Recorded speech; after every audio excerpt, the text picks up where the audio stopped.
Okay, അപ്പൊ heading എഴുതാം. കാരണം ഇപ്രാവശ്യം പ്രോബ്ലം ചോദിച്ചാലോ പറയാൻ പറ്റില്ല. ലെജൻഡർ ഡിഫറൻഷ്യൽ ഇക്വേഷൻ കേട്ടാ. അപ്പൊ അതിന്റെ തിയറി ചോദിച്ചിരുന്നു ഇവിടെ കഴിഞ്ഞ വർഷം.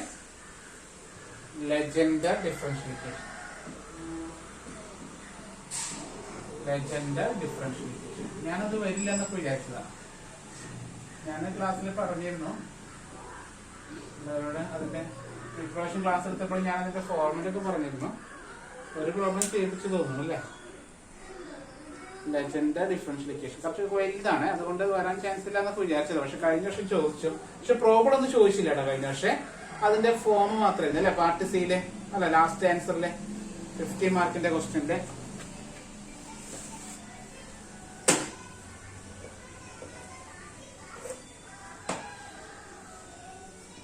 മാർക്കിന്റെ ക്വസ്റ്റ്യന്റെ അതിന്റെ ക്വസ്റ്റ്യൻ ചോദിച്ചിരുന്നേ. ഫോം മാത്രമേ ചോദിച്ചുള്ളൂ. അപ്പൊ അതിന്റെ ഒരു പ്രോബ്ലം നമുക്ക് വേണമെങ്കിൽ ചെയ്യാം. ഓക്കെ, ലെജൻഡർ ഡിഫറൻഷ്യൽ ഇക്വേഷൻ ആണ്.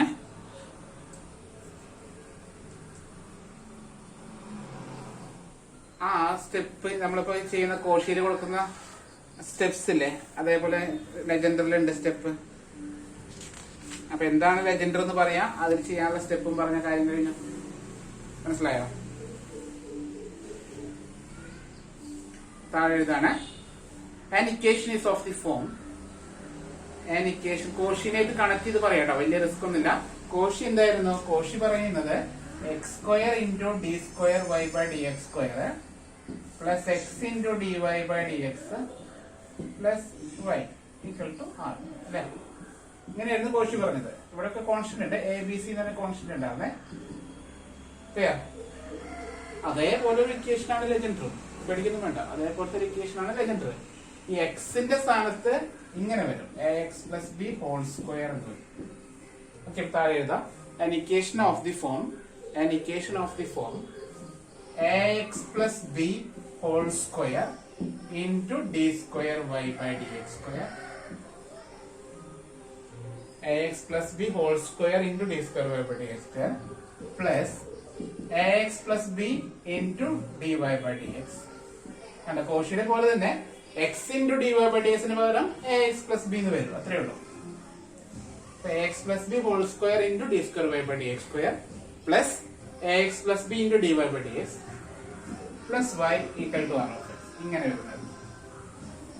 Differential equation is of the form a x plus b whole square into d square y by d x square plus a x plus b into d y by d x plus y equal to r of x is called Legendre differential equation.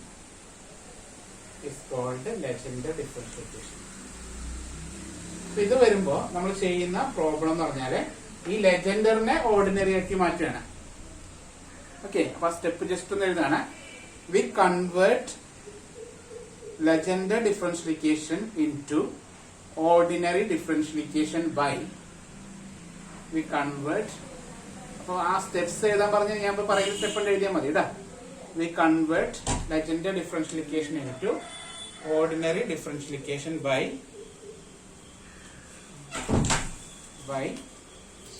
Puttu മറ്റതിനെ എക്സിന് e raise to Z ആ കൊടുത്തത് അല്ലെ? ഓർമ്മയുണ്ട്? കോഷിയില് നമ്മളെന്താ, കോഷിയിലെ എക്സിന് e raise to Z കൊടുത്ത്, എക്സിന് ഇ റേസ് ടു ഇസഡ് കൊടുത്തു. ഇവിടെ എക്സിന് എന്താ കൊടുക്കുന്നത്? എ എക്സ് പ്ലസ് ബിക്ക് ഇ റേസ് ടു ഇസഡ് എന്ന് കൊടുക്കും. എക്സിനെല്ലാം നമ്മൾ കൊടുക്കുന്നത് എ എക്സ് പ്ലസ് ബിക്ക് ഇ റേസ് ടു ഇസഡ് കൊടുക്കുന്നു. അവിടെ ലോഗ് എക്സിനാണ് നമ്മൾ ഇസഡ് കൊടുത്തത് അല്ലെ? ഇവിടെ ലോഗ് എക്സിനല്ല, ലോഗ് എ എക്സ് പ്ലസ് ബിക്ക് ഇസഡ് കൊടുക്കും. ലോഗ് എ എക്സ് പ്ലസ് ബിക്ക് ഇസഡ് കൊടുക്കും. അപ്പൊ കോഷിയായിട്ട് കമ്പയർ ചെയ്ത് കഴിഞ്ഞാൽ അത് പഠിക്കാൻ എളുപ്പമാണ് കേട്ടോ. കോഷിയിൽ ചെയ്യുന്നതൊക്കെ എക്സിന് പകരമൊക്കെ എന്ത് ചെയ്താൽ മതി? കോഷിയിൽ എക്സ് എഴുതിയ സ്ഥലത്തൊക്കെ എക്സ് പ്ലസ് ബി എഴുതിയ കാര്യം കഴിഞ്ഞു. അവിടെ നമ്മള് എക്സ് ഡിക്ക് ഡി കൊടുത്തു അല്ലെ? ഓർമ്മയുണ്ടോ? എക്സ് ഡിക്ക് ആണ് ഡി കൊടുക്കുന്നത് അല്ലെ? ഇവിടെ എക്സ് ഡി അല്ല, a x plus b into ഡിക്ക് നമ്മള് അല്ലെങ്കിൽ d y by d x എഴുതാം. A x plus b into d y by d എക്സിന് ഡി എന്ന് കൊടുക്കും. ഇവിടെ ഡി വെറും ഡി അല്ല, ഒരു പ്രത്യേകത എ ഡി കൊടുക്കും. എയുടെ എക്സിന്റെ coefficient a x plus b into d y by d എക്സിനെ എ ഡി എന്ന് കൊടുത്തു. അവിടെ എക്സ് സ്ക്വയർ ഡി സ്ക്വയറിന് ഡി സ്ക്വയർ മൈനസ് ഡി എന്ന് കൊടുത്തു അല്ലെ. ഇവിടെ a x plus b whole square into d square y by d x സ്ക്വയറിന് എ ഡി അല്ലേ അല്ലെ. ഇവിടെ ഡി സ്ക്വയർ മൈനസ് ഡി തന്നെയാണ്, പക്ഷെ എന്റെ ഫ്രണ്ടിൽ എ സ്ക്വയർ ഉണ്ട്. A square into d square minus d. ഇത്രയും ചെയ്താല് കോഷി അല്ല ലെജൻഡർ ഡിഫറൻഷ്യൽ സോൾവ് ചെയ്യും. ഇത്രയും കാര്യങ്ങൾ ചെയ്താല് ലെജൻഡർ ഡിഫറൻഷ്യൽ നമുക്ക് ഓർഡിനറി ഡിഫറൻഷ്യൽ ഇക്വേഷൻ ആക്കി മാറ്റാം. അപ്പൊ നമ്മള് കോഷിനായിട്ട് കമ്പയർ ചെയ്ത് പഠിച്ചാൽ മതി. ഇതാണ് മനസ്സിലായോ? കോഷിയുമായി കമ്പയർ ചെയ്യാം. കോഷിയിലെ x equal to e raise to z, ഇവിടെ a x plus b equal to e raise to z. കോഷിയിലെ log x equal to z, ഇവിടെ log a x plus b equal to z. Okay. കോഷിയിലെ x d y by d എക്സിന് d, ഇവിടെ a x plus b d y by d എക്സിന് a d. കോഷിയിലെ x square d square y by d x സ്ക്വയറിന് d square minus d, ഇവിടെ a x plus b whole square d square y by d x സ്ക്വയറിന് a square into d square minus d. ഇത്രയും എഴുതിച്ചാൽ മതിയായിരുന്നേ. അവിടുത്തെ 5 mark കിട്ടി കേട്ടോ. Okay അല്ലേ?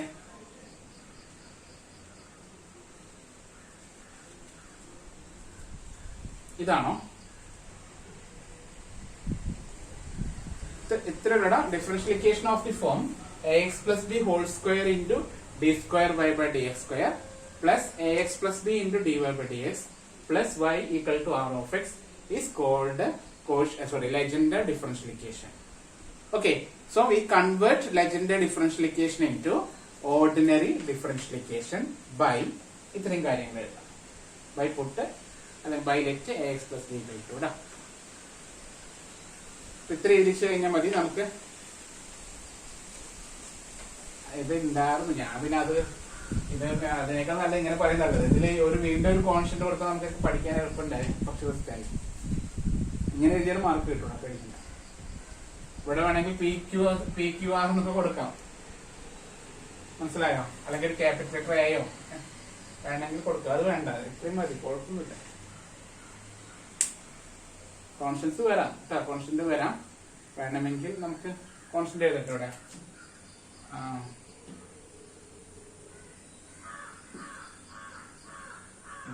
P എഴുതാം. അത് വേണ്ട, ഇത് ഇത്ര എഴുതിയാൽ മതി, നല്ല.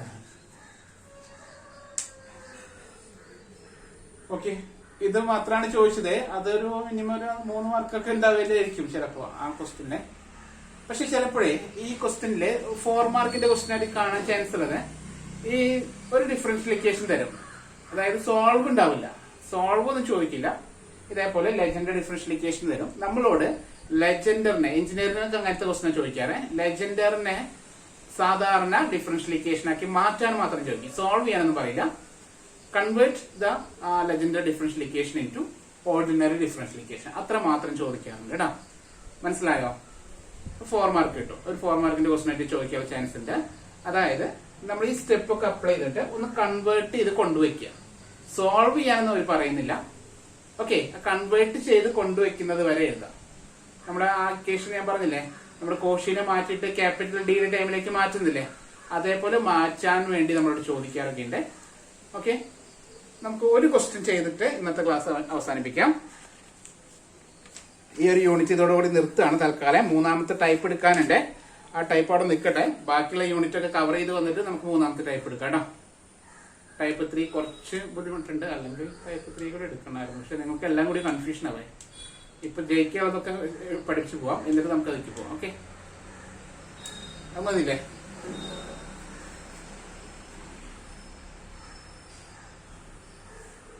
ഓക്കെ, ഒരു ക്വസ്റ്റ്യൻ എഴുതാം. ലെജൻഡറിന്റെ ഒരു ക്വസ്റ്റ്യൻ എഴുതി നിർത്താം. സോൾവ് ആണ് ഞാൻ ചെയ്യിപ്പിക്കുന്നത്. കാരണം പറയാൻ പറ്റില്ല, കഴിഞ്ഞ വർഷം ചോദിച്ചില്ല, ഇപ്രാവശ്യം ചോദിക്കാതിരിക്കുന്നില്ല. ചിലപ്പോൾ ചോദിച്ചാലോ. അതുകൊണ്ട് ലെജൻഡറിന്റെ ഒരു സോൾവ് ചെയ്ത് അവസാനിപ്പിക്കാം. വലിയ ക്വസ്റ്റ്യൻ ആണ്, അതുകൊണ്ടാണ് സോൾവ് അധികം ചോദിക്കാത്തത്. എങ്കിലും എഴുതാം. Solve 2x plus 3 whole square into d square y by dx square minus 2 into 2x plus 3 into dy by dx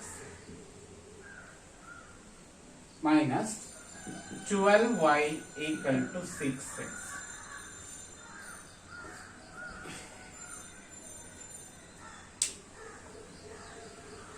ഇങ്ങനെയാണ് ക്വസ്റ്റ്യൻ. അപ്പൊ ഇത് കണ്ടാൽ മനസ്സിലാക്കണം ഇത് ലെജൻഡർ ആണെന്ന്. ഇപ്പൊ ഏകദേശം മനസ്സിലായില്ലേ ക്വസ്റ്റ്യൻ? ഞാൻ ax പ്ലസ് ബി എന്ന് പറയുമ്പോൾ പ്രത്യേകിച്ചൊന്നും മനസ്സിലായിട്ടുണ്ടാവില്ല. ഇപ്പൊ ക്വസ്റ്റ്യൻ കണ്ടപ്പോൾ മനസ്സിലായില്ലേ എന്തായിരിക്കും ഈ ലെജൻഡറിന്റെ അവസ്ഥ എന്ന് പറഞ്ഞാൽ ഒരു വലിയ സാധനമായിരിക്കും കേട്ടോ. കാണുമ്പോൾ തന്നെ മനസ്സിലാക്കാം ഇത് ലെജൻഡർ ആണെന്ന്. അപ്പൊ നമ്മൾ ചെയ്യേണ്ടത് വളരെ സിമ്പിൾ ആണ്, വലിയ റിസ്ക്കുള്ള കാര്യങ്ങളൊന്നുമല്ല. 2x പ്ലസ് 3ക്ക് e raised to z എന്ന് പേര് കൊടുക്കാം. ഓക്കെ, log 2x പ്ലസ് 3ക്ക് z എന്ന് പേര് കൊടുക്കാം. then 2x plus 3 into dy by dx എന്ന് കാണുന്ന സ്ഥലത്ത് 2d എന്ന് കൊടുക്കാം. ad ഇതാ a എന്ന് പറഞ്ഞാൽ 2 ആണ് x ന്റെ കോഎഫിഷ്യന്റ്. അടുത്തത് 2x plus 3 into whole square into d square y by dx square ന് പകരം 2 square into ഒരു മിനിറ്റ്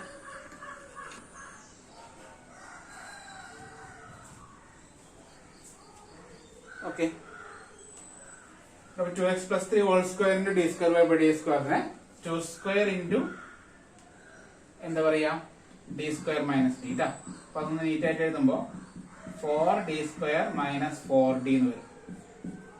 ഇത്രയും കാര്യങ്ങൾ ഇവിടെ സബ്സ്റ്റിറ്റ്യൂട്ട് ചെയ്യണേ. അപ്പൊ ലെജൻഡർ മാറി സാധാരണ ആയി മാറും. ഇങ്ങനെ മാറ്റുന്ന കാര്യം ഈ ഒരു സ്റ്റെപ്പ് മാത്രം ചിലപ്പോൾ 4 മാർക്കിന് ചോദിക്കാറുണ്ട് കേട്ടോ. ഇങ്ങനെ കൺവേർട്ട് ചെയ്യുന്ന ഒരൊറ്റ സ്റ്റെപ്പ് ഇല്ലേ, മൊത്തത്തിൽ ചോദിച്ച് ശരിക്കും പറഞ്ഞാൽ 50 മാർക്ക് തരുന്നതാണ്. 8 മാർക്കെങ്കിലും തരാവുന്ന ക്വസ്റ്റൻ ആണ്. മനസ്സിലായി? അതുകൊണ്ട് അതിന്റെ പ്രോബ്ലം ചോദിക്കാറില്ല. ഇനി ചോദിച്ചാലും നമുക്ക് ഇതുപോലെ എഴുതിയാൽ മതി. ഓക്കെ, ശ്രദ്ധിച്ച് എഴുതിയാൽ മതി. ഒരു കാര്യം ശ്രദ്ധിക്കണേ, ഇവിടെ ജസ്റ്റ് ഒന്ന് പറയണേ, ഇവിടെ 2x പ്ലസ് 3ക്കാണ് നമ്മൾ z എന്ന് കൊടുത്തത് കണ്ടോ. പക്ഷേ ഇവിടെ 6x എന്നുള്ള ടേം ഉണ്ട്, എക്സിന് നമ്മളൊന്നും കൊടുക്കുന്നില്ല കണ്ടോ. അപ്പൊ നമ്മൾ ഇതിന്റെ ഉള്ളിൽ നിന്ന് ചെറിയൊരു മാറ്റം വരണേ. ഞാൻ ഇവിടെ എഴുതുന്നുണ്ട് 2x ഈക്വൽ ടു എന്താ വരിക, e raised to z minus 3 എന്ന് വരില്ലേ അല്ലെ. 2x equal to e raised to z minus 3 എന്ന് വരില്ലേ.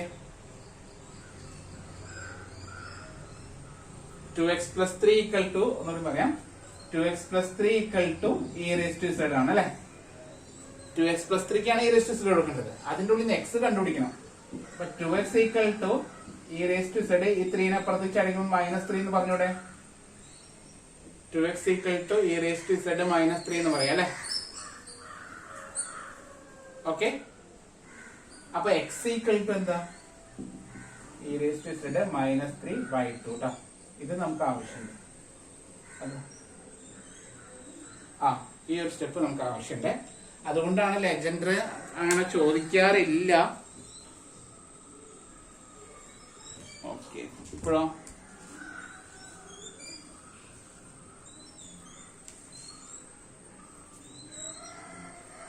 ഇത്രയും കാര്യങ്ങൾ അവിടെ കൊടുത്തു കഴിഞ്ഞാല് നമുക്ക് എന്തായി മാറും. ഇത്രയും കാര്യങ്ങൾ നമ്മൾ കൊടുത്തു കഴിഞ്ഞാൽ ഓർഡിനറി ഡിഫറൻഷ്യൽ ഇക്വേഷൻ മാറിയിട്ട് ലെജൻഡർ മാറി ഓർഡിനറി ഡിഫറൻഷ്യൽ ഇക്വേഷൻ ആയി മാറും. ലെജൻഡർ ഓർഡിനറി ആയി മാറും കേട്ടോ. ഈ ഒരു സ്റ്റെപ്പ് മാത്രം, ഇങ്ങനെ മാറ്റുന്ന ഈ സ്റ്റെപ്പ് മാത്രം ഒരു 4 മാർക്കിന് ചോദിക്കാം. മനസ്സിലായോ? സോൾവ് എന്ന് ചോദിക്കില്ല. Convert the ordinary differential equation, convert the Legendre into ordinary. ലെജൻഡറിനെ മാറ്റിയിട്ട് ഓർഡിനറി ആക്കുന്ന സ്റ്റെപ്പ്. എഞ്ചിനീയറിംഗ് മാത്സിലെ പിള്ളേർക്ക് അണ്ണാ യൂണിവേഴ്സിറ്റിയിൽ അങ്ങനത്തെ ഒരു ക്വസ്റ്റ്യൻ ചോദിക്കാറുണ്ട്. അവർക്കൊരു 8 മാർക്കിന്റെ ക്വസ്റ്റ്യൻ ആയിട്ട് ചോദിക്കും. ഇങ്ങനെ കൺവേർട്ട് ചെയ്യാൻ വേണ്ടി മാത്രം, സോൾവ് ഒന്നും ചോദിക്കില്ല. അപ്പൊ നമുക്ക് വേണമെങ്കിൽ ഒരൊറ്റ question, full question solve legender ചോദിച്ചു കഴിഞ്ഞാൽ 15 മാർക്ക് തരാവുന്നതാണ്. ഓക്കെ, അപ്പൊ ഇത്രയും കാര്യങ്ങളോട് സബ്സ്റ്റിറ്റ്യൂട്ട് ചെയ്യാൻ പോവാണ്. ഞാൻ മാറ്റിയാണിത്. ഇത്രയും കാര്യങ്ങൾ അവിടെ കൊടുക്കുകയാണെ. ക്വസ്റ്റ്യൻ എടുത്ത് എഴുതാം. അതില് 2x plus 3 ഇൻറ്റു ഇതിന് മൊത്തത്തിലാണ് നമ്മള് 4d square minus 4d എന്ന് കൊടുക്കുന്നത്. മനസ്സിലായോ? ഇതിന് മൊത്തത്തിൽ നമ്മള് മനസ്സിലായോ? ഇത്രയും ടേമിന് പകരമാണ് 4d square minus 4d minus 2 into ഇത്രയും ടേമിനാണ് നമ്മള് 2d എന്ന് കൊടുത്തത്. ഓക്കെ, ഇത്രയും ടൈമിന് നമ്മൾ ഇത് കൊടുത്തു, ഇത്രയും ടൈമിന് 2d എന്ന് കൊടുത്തു, -12 ഹോൾ ഇൻറ്റു y എന്നാണ് കേട്ടാ, ഈക്വൽ ടു 6 ഇൻറ്റു എക്സിന് പകരം ഇത് കൊടുക്കാം e⁻z -3/2. അപ്പൊ ഈ ഒരു മാറ്റുന്ന രീതിയാണ് ഞാൻ പറഞ്ഞ 4 മാർക്കിന് ചോദിക്കാറുണ്ട് കേട്ടോ. ഇതൊന്ന് നീറ്റായിട്ട് എഴുതി കഴിഞ്ഞാൽ നമുക്ക് 4 മാർക്ക് കിട്ടും. 4d² -4d -4d -12 whole into y equal to ഈ 6ഉം 2ഉം വെട്ടി ഇവിടെ 3 വരും. 3 ഉള്ളിലോട്ട് മൾട്ടിപ്ലൈ ചെയ്യുമ്പോൾ 3e⁻z -9 എന്ന് കിട്ടും. ഇതൊന്നുകൂടി നീറ്റായിട്ട് എഴുതി 4d² -8d -12 whole into y equal to 3e⁻z -9. എപ്പോഴും ഈ d² കോഎഫിഷ്യന്റ് വെളിയിൽ എടുക്കാം, കോമൺ എടുക്കാം. d² കോഎഫിഷ്യന്റ് കോമൺ എടുക്കുകയാണ്, 4നെ ഔട്ട്സൈഡ് കിട്ടുന്നു. d² -2d -3 അല്ലേ, 3 into y equal to 3e⁻z -9 എന്ന് കിട്ടും. ഈ 4നെ അത് ഡിവൈഡ് ചെയ്യാം, ഈ 4നെ ഇതായിട്ട് ഡിവൈഡ് ചെയ്യാം. അപ്പൊ നമുക്ക് കിട്ടുന്നത് d² -2d -3 into y equal to 3/4 e⁻z -9/4 എന്ന് കിട്ടി. 4 ആയിട്ട് രണ്ട് ടേമിനെയും ഡിവൈഡ് ചെയ്യും. ഇത്രയും എഴുതി കഴിഞ്ഞാൽ 4 മാർക്കിന്റെ ഒരു ക്വസ്റ്റ്യൻ ആയിട്ടാ. ഇങ്ങനെ കൺവേർട്ട് ചെയ്യാൻ ചോദിക്കാറുണ്ട്. ഇതുവരെ എഴുതിയാൽ മതി. ഇങ്ങനെ കൺവേർട്ട് ചെയ്യാൻ വേണ്ടി മാത്രം ചോദിക്കാറുണ്ട് ചിലപ്പോൾ. ഇവിടെ സോൾവ് ആണ്, സോൾവ് ചെയ്യും വേണം. ഈ പ്രോബ്ലം ഞാൻ വലുതാക്കിയിട്ട് തന്നേക്കണേ. 15 മാർക്കിന്റെ ഒരു ക്വസ്റ്റ്യൻ ഒക്കെ ആയിട്ട് ചോദിക്കാൻ ചാൻസ് ഉള്ളതാണ്. ലെജൻഡറിലെ ഒരു ഫുൾ ക്വസ്റ്റ്യൻ 15ന് ചാൻസ് ഉള്ള സാധനമാണ് കേട്ടോ. ഈ ഒരു ക്വസ്റ്റ്യൻ കിട്ടിയ രക്ഷപ്പെട്ടില്ലേ, 15 മാർക്ക് പോക്കറ്റിലായി.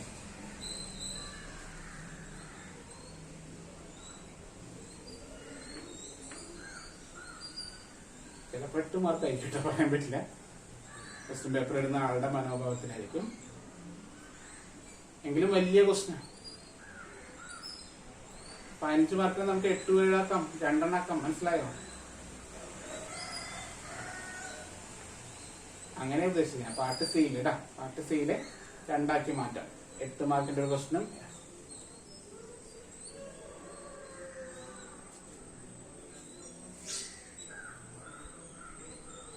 അത് പറയാൻ പറ്റില്ല. ക്വസ്റ്റ്യന്റെ ലെങ്ത് അനുസരിച്ചിട്ട്, ക്വസ്റ്റ്യന്റെ വലിപ്പത്തിനനുസരിച്ചിട്ട് അവർ മാർക്ക് പറഞ്ഞിട്ടായിരിക്കും. കഴിഞ്ഞ വർഷത്തെ ക്വസ്റ്റ്യൻ പേപ്പർ ഉണ്ടല്ലോ, കഴിഞ്ഞ വർഷത്തെ ക്വസ്റ്റ്യൻ പേപ്പറിൽ ആ ഒരു nth ഡെറിവേറ്റീവിന്റെ ഒരു പ്രോബ്ലം ഉണ്ടായിരുന്നു. മനസ്സിലായോ? ഒരു nth ഡെറിവേറ്റീവ് ഇത് വരുത്തില്ലേ, അത് മാറ്റോട്ടെ, ജസ്റ്റ് ഒന്ന് പറയണേ. അതായത് കഴിഞ്ഞ വർഷത്തെ ക്വസ്റ്റ്യൻ പേപ്പറ് nth ഡെറിവേറ്റീവിന്റെ ഒരു ക്വസ്റ്റ്യൻ ഉണ്ടായിരുന്നു. ഒരു tan ഇൻവേഴ്സ് x എന്ന് പറയുന്നത് tan ഇൻവേഴ്സ് x എന്ന് പറയുന്ന ഒരു ക്വസ്റ്റ്യൻ ഉണ്ടായിരുന്നു. ആ ക്വസ്റ്റ്യൻ ഉണ്ടായിരുന്നു, അതാണ് ഒന്നാമത്തെ ഉണ്ടാവുന്നത്. അതിന്റെ കൂടെ ഉള്ളത് ഒരു cos hx plus sin hx whole raise to n എന്നുള്ള ക്വസ്റ്റ്യൻ ആയിരുന്നു. അപ്പൊ ഇതിന് രണ്ടിനും കൂടിയിട്ടായിരുന്നു 15 മാർക്ക് ഉണ്ടാകുന്നത് കഴിഞ്ഞ വർഷം.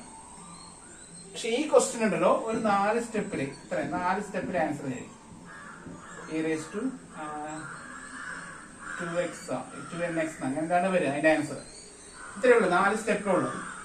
ഈ 4 സ്റ്റെപ്പിന് 7 മാർക്ക് കൊടുക്കും.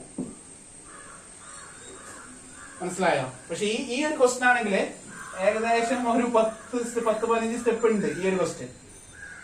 അപ്പൊ അത് നോക്കുമ്പോ അവരതിൽ എത്ര മാർക്ക് ഡിസ്ട്രിബ്യൂഷൻ പറഞ്ഞിട്ടില്ലായിരുന്നു ക്വസ്റ്റ്യൻ പേപ്പറിൽ. എന്റെ ഒരു ഊഹം ശരിയാണെങ്കിൽ ആദ്യത്തെ ക്വസ്റ്റ്യൻ ഒരു 10 മാർക്കും രണ്ടാമത്തെ ക്വസ്റ്റ്യൻ ഒരു 5 മാർക്കേ ഉണ്ടാവുള്ളൂ. മനസ്സിലായോ? ഞാൻ നിന്റെ ഡൗട്ടിന് ഒരു എക്സാമ്പിൾ പറഞ്ഞത് ആ ഒരു ക്വസ്റ്റ്യൻ പേപ്പറില്. അപ്പൊ ആദ്യത്തെ ക്വസ്റ്റ്യന് 10 മാർക്ക് ഉണ്ടാവും ചാൻസ് ഉണ്ട്, രണ്ടാമത്തെ ക്വസ്റ്റ്യൻ 5 മാർക്കുള്ള 5 മാർക്കോ വേണ്ട, ശരിക്കും അത്രയും ചെറുതാണ്. ഓക്കെ, അങ്ങനെ ഒരു ക്വസ്റ്റ്യൻ ആയിരുന്നു രണ്ടാമത്തെ ക്വസ്റ്റ്യൻ ഉണ്ടാവുന്നത്. അപ്പൊ അത് രണ്ടും കൂടിയിട്ട് 15 സിമ്പിൾ ആയിട്ട് കിട്ടിയിരുന്നു. ഓക്കെ, ആ ഇതന്നെ നമ്മുടെ ഡിഫറൻഷ്യൽ ഇക്വേഷന്റെ ക്വസ്റ്റ്യൻ ഉണ്ടായിരുന്നു അല്ലെ. 3 മാർക്കിന്റെ ക്വസ്റ്റ്യൻ, 3 ക്വസ്റ്റ്യൻ ഉണ്ടായിരുന്നു ഡിഫറൻഷ്യൽ ഇക്വേഷൻ. അപ്പൊ ഇങ്ങനെ അതിൽ 3 ഉണ്ടാവും, 1, 2, 3 ഉണ്ടാവും. അതില് ഈ മൂന്നാമത്തേതാണ് നമ്മുടെ എന്താണ് ലെജൻഡർ എന്ന് മാത്രമേ ചോദിച്ചിട്ടുള്ളൂ. ലെജൻഡർ മാത്രം അല്ലെ. അപ്പൊ നമുക്ക് ഊഹിക്കാനേ പറ്റുള്ളൂ, 3-ന് 5 നമുക്ക് ഊഹിക്കാനേ പറ്റുള്ളൂ. പക്ഷെ അതില് ചിലപ്പോ ക്വസ്റ്റ്യൻ പേപ്പറിൽ തരാറുണ്ട് ഇത്രയും മാർക്ക് എത്രയും കൊടുക്കേണ്ടതാണ് ശരിക്കും. പക്ഷെ ആ ഒരു ക്വസ്റ്റ്യൻ പേപ്പറിൽ അത് കൊടുത്തിട്ടില്ല. കാരണം എന്റെ ഒരു ഊഹം ശരിയാണെങ്കിൽ മറ്റത് രണ്ടും അത്യാവശ്യം വലിപ്പമുള്ള ക്വസ്റ്റ്യൻ ആയിരുന്നു. മനസ്സിലായോ? ഈ ലെജൻഡറിന് 5 മാർക്ക് കൊടുക്കുന്നത് മറ്റൊരു 2-ന് 5 മാർക്ക് ഭയങ്കര മോശമാണ്. ഞാനൊക്കെ ആയിരുന്നെങ്കിൽ ഇതിനൊരു 6, ഇതിന് 6, ഇതിനൊരു 3 കൊടുക്കുള്ളൂ. മനസ്സിലായോ? ഞാനായിരുന്നെങ്കിൽ, അറിയില്ല അവരെങ്ങനെയാണ് ഡിസ്ട്രിബ്യൂട്ട് ചെയ്തെന്ന് അറിയില്ല. ക്വസ്റ്റ്യൻ പേപ്പറിലെ കൂടെ മാർക്ക് ഡിസ്ട്രിബ്യൂട്ട് ചെയ്യേണ്ടതാണ്. പക്ഷെ കഴിഞ്ഞ വർഷത്തെ ക്വസ്റ്റ്യൻ പേപ്പറിൽ അങ്ങനെ വന്നിട്ടില്ല. ഓക്കെ, അപ്പൊ അതൊന്നും ശ്രദ്ധിക്കുക. അപ്പൊ 5 ആവുമെന്ന് നമ്മൾ ഊഹിക്കാതെ നിൽക്കണ്ട, ചിലപ്പോ മാർക്ക് കുറവുണ്ടാവുള്ളൂ കേട്ടോ. യെസ്, അപ്പൊ നമ്മൾ തിരിച്ചു വരാം. d² minus 2d minus 3 into y equal to 3/4 e⁻z minus 9/. അപ്പൊ ഇതാണ് നമ്മുടെ ക്വസ്റ്റ്യൻ കേട്ടോ. ഇനി ഇതാണ് നമ്മുടെ ക്വസ്റ്റ്യനെ. ഓക്കെ അല്ലേ? അപ്പൊ ഇത് ടൈപ്പ് 1 പോലെ എടുക്കണം അല്ലെ. പക്ഷെ 2 PI കാണണേ. PI1 മൈനസ് PI2 കേട്ടോ. 2 PI കാണണേ. അപ്പൊ നമ്മൾ ആ റൈറ്റ് സൈഡിൽ 9/4 കോൺസ്റ്റന്റ് വരുന്ന ടൈപ്പ് ഞാൻ നിങ്ങൾക്ക് പഠിപ്പിച്ചിട്ടില്ല അല്ലെ? പഠിപ്പിച്ചിട്ടുണ്ടോ? ഒരു കാര്യം ചെയ്താൽ മതി. അങ്ങനെ ഒരു കോൺസ്റ്റന്റ് വരികയാണെങ്കിൽ അതിനെ e⁻0z എന്നാക്കാം കേട്ടോ. അവിടെ 0 ആണെന്ന് വയ്ക്കുക. e⁻01 അല്ലേ? അപ്പൊ അങ്ങനെ കോൺസ്റ്റന്റ് വരുന്ന ടൈപ്പ് വരികയാണെങ്കിൽ അവിടെ എന്ത് എഴുതുന്നു? നമ്മള് e⁻0z എന്ന് എഴുതുന്നു. ഓക്കെ, അങ്ങനെ PI കണ്ടാൽ മതി. എ എന്നുള്ളത് 0 ആയിട്ട് കൺസിഡർ ചെയ്യുക. e⁻0z ആക്കിയിട്ട് ആ പ്രോബ്ലത്തിന് ചെയ്താൽ മതി കേട്ടോ. 2 PI കാണണേ. നമുക്ക് പെട്ടെന്ന് ചെയ്യാം. യെസ്, തുടങ്ങിക്കോളൂ. ആദ്യം ഓക്സിലറി ഇക്വേഷൻ ഇതാണ്. m² minus 2m minus 3 equal to 0. Multiply the -3, add ചെയ്ത -2. മൾട്ടിപ്ലൈ ദ -3 വരാനുള്ള ഓപ്ഷൻ -1 ഇൻറ്റു 3 -3 ആണ്. 1 ഇൻറ്റു -3യും -3 ആണ്. അതിൽ ഏത് തമ്മിൽ ആഡ് ചെയ്യുമ്പോഴാണ് -2 കിട്ടുക നോക്കാം. -1ഉം 3യും ആഡ് ചെയ്താൽ 2 ആണ് കിട്ടുക. അപ്പൊ അതല്ല, അപ്പൊ അത് ശരിയല്ല. ഓക്കെ, -1ഉം -3 ആഡ് ചെയ്താൽ -2 കിട്ടും. അപ്പൊ അതാണ് കറക്റ്റ്. ഓക്കെ, അപ്പൊ നമുക്ക് എങ്ങനെ എഴുതാം? m+1 into m-3 equal to 0. Calculator ഉണ്ടെങ്കിൽ ഇതിനൊന്നും ആവശ്യമില്ല കേട്ടോ. അപ്പൊ m-ന്റെ വാല്യൂ -1ഉം m-ന്റെ വാല്യൂ 3യും. അവിടെ കിട്ടുന്നതിന്റെ ഓപ്പോസിറ്റ്. അപ്പൊ CF എന്ന് വിളിക്കുന്നത് C1 e⁻m1z plus C2 e⁻m2z. Substitute ചെയ്യാം. ഈ പ്രോബ്ലം കഴിഞ്ഞ് നിർത്താം കേട്ടോ. C1 e⁻−1z plus C2 e⁻3z. ഇസഡിന്റെ log കൊടുക്കണം അല്ലെ. പക്ഷെ ഇവിടെ ലോഗ് അല്ല കൊടുക്കണ്ടേ, ശ്രദ്ധിച്ച്. ലോഗ് x അല്ല. C1 e⁻−1 log 2x plus 3 എന്ന് കൊടുക്കണം കേട്ടോ. Okay, plus C2 e⁻3 log 2x plus 3. x⁻−1 എഴുതുന്ന പോലെ ഇവിടെ C1 2x plus 3 raise to -1 plus C2 2x plus 3 raise to 3. ഇതാണ് CF. x⁻a എന്ന് എഴുതുന്നതിന് പകരം x⁻−1 അങ്ങനെ എഴുതുന്നതിന് പകരം നമ്മുടെ 2x പ്ലസ് 3 എന്ന് എഴുതണം കേട്ടോ. അടുത്ത PI1 കാണാൻ പോവാണ്. എളുപ്പമാണ്. ഇനി 2 സ്റ്റെപ്പ് എളുപ്പമാണ്. സിമ്പിൾ സാധനമാണ്. ഫസ്റ്റ് ടൈപ്പ് ആണ്. PI1 എഴുതുന്നു. PI1 എന്താണ്? PI1 1/d² minus 2d minus 3 into right സൈഡിലുള്ളത് അല്ലെ 3/4 ഇൻറ്റു e⁻z. z അല്ലേ? d കാണുന്നത് 1 ആണ് കൊടുക്കേണ്ടത് കേട്ടോ. 1 കൊടുത്ത കാര്യം കഴിഞ്ഞു. 1/1 minus 2 minus 3 into 3/4 into e⁻z. 1 minus 2 ആണ് -1 -4 വരും അല്ലേ. 1/-4 ഇൻറ്റു 3/4 ഇൻറ്റു e⁻z. 3/4 മൾട്ടിപ്ലൈ ചെയ്യുമ്പോൾ 3/16 ആവും. -3/16 e⁻z ലോഗ് കൊടുക്കാം. Log 2x plus 3. 1 ആണ് 1 ആണ്. അപ്പൊ 2x പ്ലസ് 3 മാത്രമേ കേട്ടോ. Answer -3/16 into 2x plus 3 raised to 1. e raised to log 2x plus 3 എന്നാണ് വന്നത്. e raised to log വന്നാൽ അത് raised to അതിന്റെ ഫ്രണ്ട് കേട്ടാ. e raised to a log s എന്ന് പറഞ്ഞാൽ x raised to a എന്നാണ്. e raised to log 2x plus 3 എന്ന് പറഞ്ഞാൽ ആ ലോഗിന്റെ ഫ്രണ്ടിൽ ഒരു 1 ഉണ്ട് കേട്ടോ. x raised to 1, x അല്ല അവിടെ 2x plus 3 raised to 1. അപ്പൊ pi1 കിട്ടി. എളുപ്പമാണ്. pi2 0 കൊടുത്താൽ മതി, കാര്യം കഴിഞ്ഞു.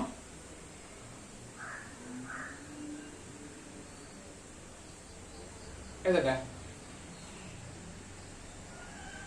2x plus 3 raised to 1.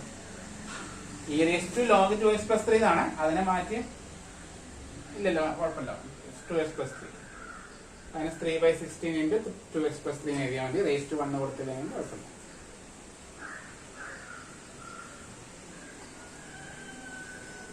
-3/16 into 2x plus 3.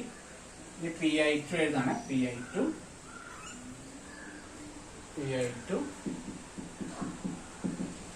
1/d square minus 2d minus 3 into -9/4 e raised to 0 is 0 ആണ് കൊടുക്കുന്നത്. d equal to 0 ട്ടാ. 1/0 minus 0 minus 3 into 9/4 e raised to 0. 3 വെട്ടി, മുകളിൽ 3 വന്നു. -3/4 e raised to 0 z ആണ്. 0 z എന്ന് പറഞ്ഞാൽ 1 ആണ്. അപ്പൊ അതെനിക്ക് പറയണ്ട, -3/4 എന്ന് മാത്രം പറഞ്ഞാൽ മതി. അതിൽ ഈ സെഡിന് ലോഗ് കൊടുക്കേണ്ട ആവശ്യമില്ല, കാരണം 0 അല്ലേ. ഓക്കെ, ഈ raised to 0 ആയതുകൊണ്ട് നമ്മൾ ലോഗ് കൊടുത്ത് എഴുതിയാലും അത് 1 ആണ് വരിക. 2x plus 3 raised to 0 എന്ന് വരും. അപ്പൊ ആൻസർ 1 ആണ് കേട്ടോ. -3/4 എന്ന് എഴുതിയാൽ മതി. അവസാനം എല്ലാം കൂടി കൂട്ടാണ്. കൂട്ടല്ല, pi കുറച്ചും കുഴക്കണം. y equal to cf plus pi1 minus pi2. Substitute ചെയ്യാം. cf എന്ന് പറയുന്നത് എന്തായിരുന്നു?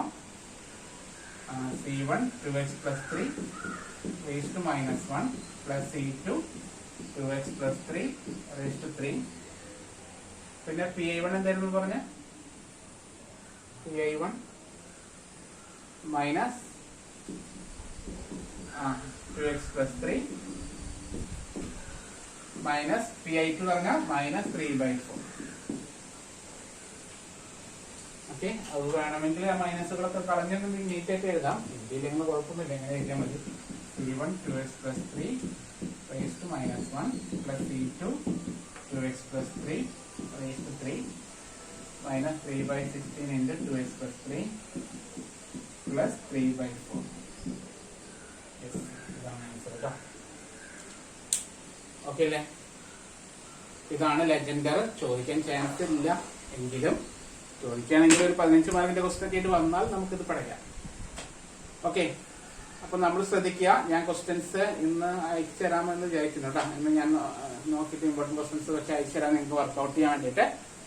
ഓക്കെ, അപ്പോൾ വർക്കൗട്ട് ചെയ്യാം. ഈ ഒരു 4th മോഡ്യൂളോ ഏകദേശം ഓക്കെ. ഇനി അതിലൊരു ടൈപ്പ് കൂടി നമ്മൾ വിട്ടിട്ടുണ്ട്, അത് നമുക്ക് ബാക്കിയുള്ള പഠിപ്പിച്ചിട്ട് ഇതെടുക്കാം. ഇത്രയും പഠിച്ചു കഴിഞ്ഞാൽ അതെടുക്കാം. കുറച്ച് കൺഫ്യൂഷൻ ഉണ്ട്. ഓക്കെ, അപ്പൊ നോക്കാം. ഇപ്പൊ ഇത്രയും പഠിച്ചു കഴിഞ്ഞാൽ ഒരു 20 മാർക്ക് ഷുവറായിട്ട് ഉറപ്പിക്കാം കേട്ടോ. 20 പോരാ, 30 e raised to 0 1 ആണേ. e raised to 0 എന്ന് പറഞ്ഞാൽ 1 ആണ് കേട്ടോ. അതുകൊണ്ടാണ് അത് 1 ആക്കിയത്. e raised to 0 വന്ന 1, അത് 1 തന്നെ.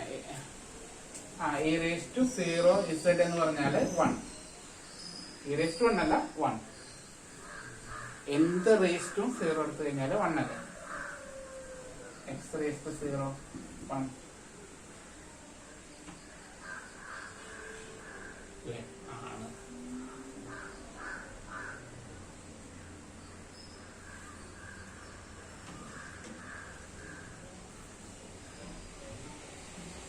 അപ്പൊ നമുക്ക് അതാണ്ട് അവസാനിപ്പിക്കാം അല്ലെ.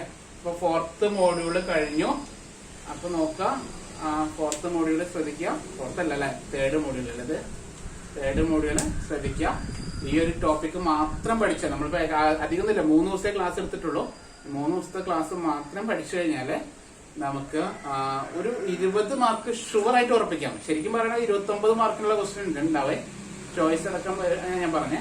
കഴിഞ്ഞ വർഷത്തെ ക്വസ്റ്റ്യൻ പേപ്പർ നോക്കുകയാണെങ്കിൽ ഒരു 2 മാർക്ക് ഉണ്ടായിരുന്നു, ഒരു 1 മാർക്ക് ഉണ്ടായിരുന്നു, ഒരു 5 2 മാർക്ക് ഉണ്ടായിരുന്നേ, 11 മാർക്ക് അപ്പൊ തന്നെ ആയി. ഒരു 4 മാർക്ക് ഉണ്ടായിരുന്നു, 15 മാർക്കായി. ഒരു 50 മാർക്ക്, 30 മാർക്കിലുള്ള ക്വസ്റ്റ്യൻ ഉണ്ടായിരുന്നു കഴിഞ്ഞ വർഷം കേട്ടോ. മനസ്സിലായോ? കഴിഞ്ഞ വർഷത്തിലെ 30 മാർക്കിനുള്ള ക്വസ്റ്റ്യൻ ഉണ്ടായിരുന്നു. അതിൽ നമ്മൾ എടുക്കാത്ത ടൈപ്പിനെ ഒഴിവാക്കി കഴിഞ്ഞാലും 22 മാർക്കിനുള്ള ക്വസ്റ്റ്യൻ ഉണ്ട് കേട്ടോ. ഓക്കെ, 25 മാർക്കിനുള്ള ക്വസ്റ്റ്യൻസ് ഉണ്ട്. അതിലൊരു 15 മേടിക്കാൻ ഞാൻ പറയുന്നുള്ളൂ, കൂടുതലൊന്നും വേണ്ട. ഒരു 15 മേടിക്കുക. ഇപ്പൊ ഞാൻ പറഞ്ഞ ടോപ്പിക്കിൽ നിന്ന് 15 വാങ്ങിക്കുക കേട്ടോ. ഓക്കെ, അത് വാങ്ങിക്കാൻ പറ്റൂല എന്തായാലും അല്ലേ? ഇപ്പൊ നമ്മൾ ഇത്രയും ദിവസം പറഞ്ഞ 3 ദിവസം പറഞ്ഞ ടോപ്പിക്കിൽ നിന്ന് ഒരു 15 ഒക്കെ വാങ്ങിക്കാം. അത്രയും മോശം വേണ്ട. ഓക്കെ, 15 വാങ്ങിക്കുക. പിന്നീടുള്ള ഒരു 13 പേടിക്കണ്ട. അതിലൊരു എസ്ഐ ക്വസ്റ്റ്യൻ ഞാൻ പഠിപ്പിച്ചു തരാം. അപ്പൊ നമുക്ക് ആ 13 കിട്ടും കേട്ടോ. ആ nth ഡെറിവേറ്റീവിന്റെ ഒരു ഷുവർ ക്വസ്റ്റ്യൻ ഉണ്ട്, അതാണ് എടുത്തു കഴിഞ്ഞാൽ അത് കിട്ടും. പിന്നെ നമ്മുടെ നമ്പേഴ്സ് തിയറിയും ഏരിയ വോളിയൊക്കെ ചെയ്യാം. ഓക്കെ, അപ്പോൾ ഒന്നെങ്കിൽ രാത്രി വൈകിട്ട് നോക്കട്ടെ, വൈകിട്ട് ഒരു 7 മണിക്ക് ഉണ്ടാവും. ഓക്കെ, അല്ലെങ്കിൽ നാളെ എടുക്കാം. നാളെ ഇതേ ടൈമിൽ, നാളെ ഇപ്പോൾ ദിവസം, നാളെ ഇതേ ടൈമിലാവില്ല. നാളെ കോളേജ് ക്ലാസ് ഉള്ളതല്ലേ, ടൈം വ്യത്യാസം ഉണ്ടാവേ. പിന്നെ പറയാം.